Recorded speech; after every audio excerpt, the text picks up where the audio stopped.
Bonjour. L'évangile d'aujourd'hui nous parle des béatitudes par Saint Luc.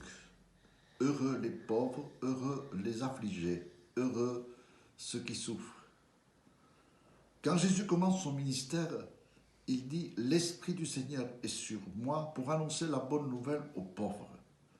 Et dans les nombreuses paraboles qui sont propres à Luc sur les riches et les pauvres, Jésus n'aura de cesse de mettre à l'honneur les pauvres, parce qu'il est venu d'abord pour les pauvres, ceux qui n'ont rien, les affamés et ceux qui sont en deuil.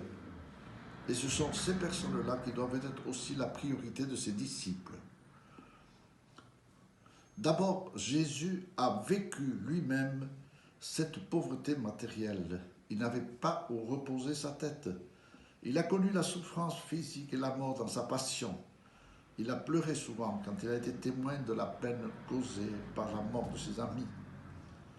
Ces béatitudes, Jésus les a vécues.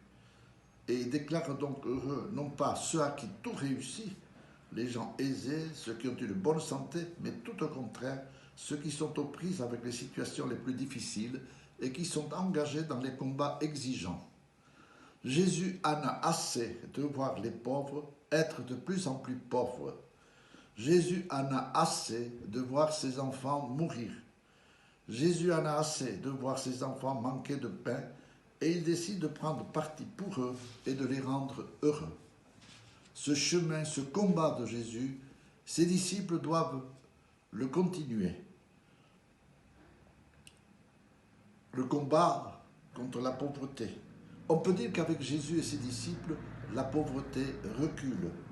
On peut dire aussi qu'avec Jésus et ses disciples, la mort recule. On peut dire aussi qu'avec Jésus et ses disciples, la faim recule.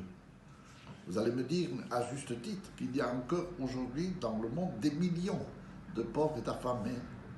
Tous les jours, la mort frappe dans le monde et chez nous.